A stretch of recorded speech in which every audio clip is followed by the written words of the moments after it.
สวัสดีครับผมนายรัชชานนท์วิทยนัทรหัสนักศึกษา692000285สาขาวิศวกรรมหุ่นยนต์ครับวิดีโอนี้จะมาทำ 2D sketch ของงานชิ้นที่12นะครั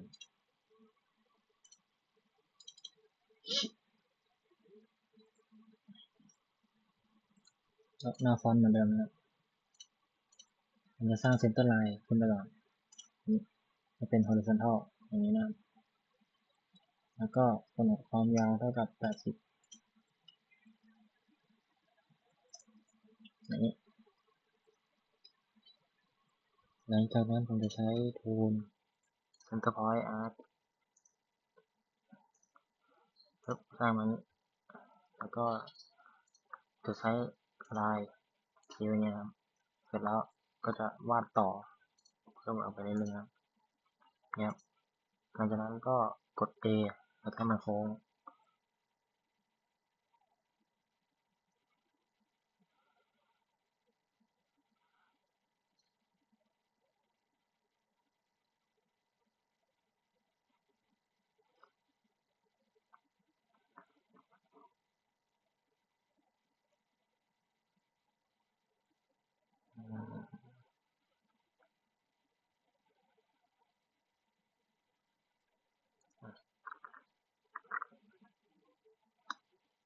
แล้วก็จะทำเป็นเส้นเทนเจนนี้ครับแล้วกด A เอออย่างนี้ครับแล้วก็ลากต่อมานี่แล้วก็ขึ้นบนแล้วก็กด A ให้มันโค้งอีกรอบนึงครับแล้วก็วาดตรงนี้แล้วก็ลงมาถึงประมาณนี้เนี่ยหลังจากนั้นผมจะมาดูตรงนี้ทั้งสองตัวนี้มัน coincident อันนี้หลังจากนั้นก็จะกำหนดขนาดนะครับมันจะเปลี่ยนเส้นตรงนี้เป็นเส้น construction อย่างนี้แล้วก็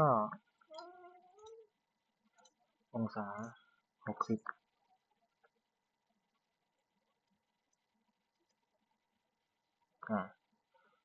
ตรงนี้รัศมี20เส้นข้างนอกตัวนี้รัศมี30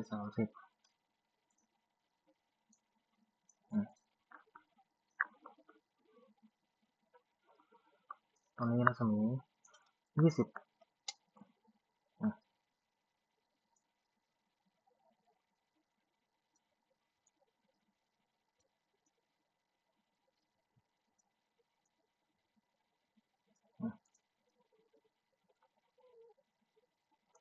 ต่อไปความสูง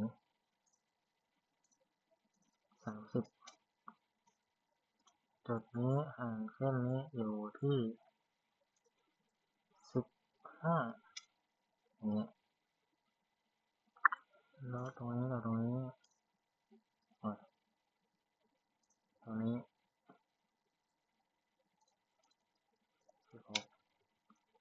16รัศมีตรงนี้เท่ากับ8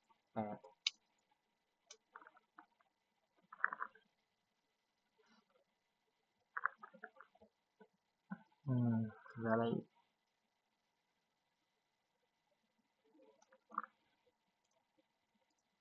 นี่เท่ากับ5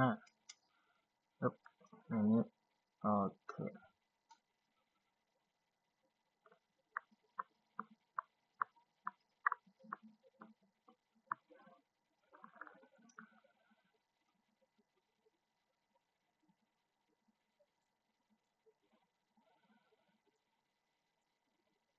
โอเคเรียบร้อยครับต่อไปผมจะใช้มิเรอร์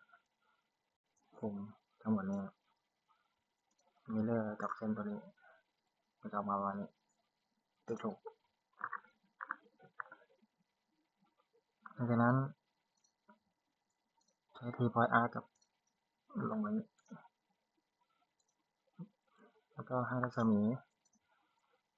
20อ่า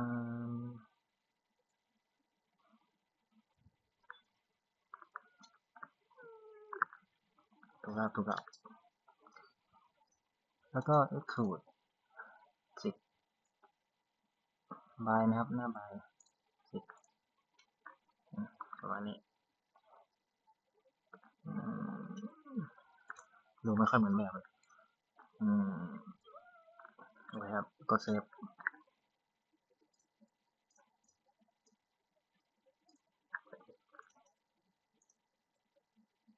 แล้วก็เข้าหน้า drawing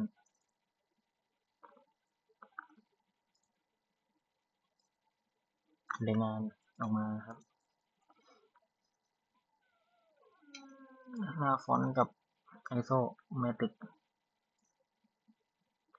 ก็เอาไว้ข้างล่างปรับสเกลลงใหญ่ไปโอ้ยไปเกินประมาณนี้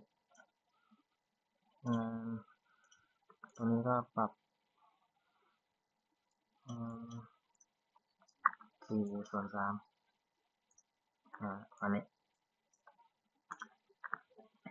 จากนั้นเข้า annotation แล้วก็ center มาครับคลิกโอเคก็จะดึงออกมาครับนี่เลยอย่างนี้โอเคแล้วก็เข้า sketch ลายดึงขึ้นมานี้เปลี่ยนเป็นเส้นของ traction ไว้กำหนดขนาดหลังจากนั้นผมก็จะกำหนดองศาตรงนี้60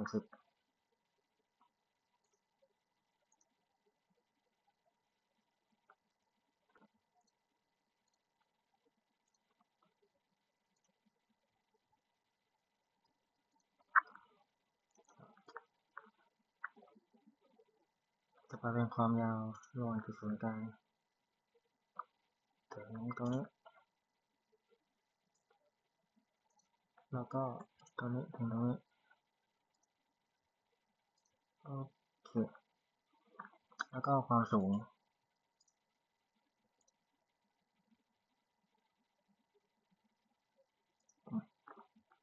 แล้วก็จุดนี้ครับ30ผมลืม center mark ติ๊กไม่ออกติ๊ก extend line ออกแล้วชี้ไปที่ตัวนี้อุ้ยใหญ่ยังโอเคแล้วตัวนี้ด้วยติ๊ก6มองไม่เห็นนะเอาออกไปใกล้เลยโอเคแล้วก็ smart dimension ใส่ขนาดอันนี้20แล้วก็เฉลี่ยตัวนี้อะไรอีก1 2 3 4 5 6 7ตัวนี้8ตัวนี้มี2มุม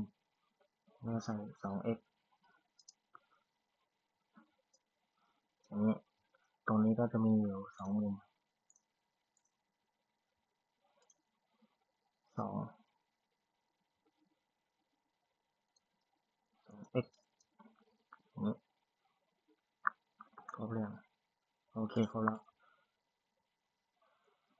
ต่อไปก็ edit sheet ครับเหมือนเดิมเปลี่ยนชื่อ 2D sketch ex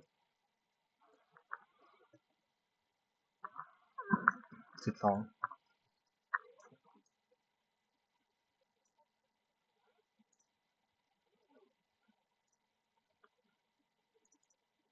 นี่ก็เป็น 2D 12โอเคก็วิดีโอนี้ก็จะเป็นประมาณนี้ครับ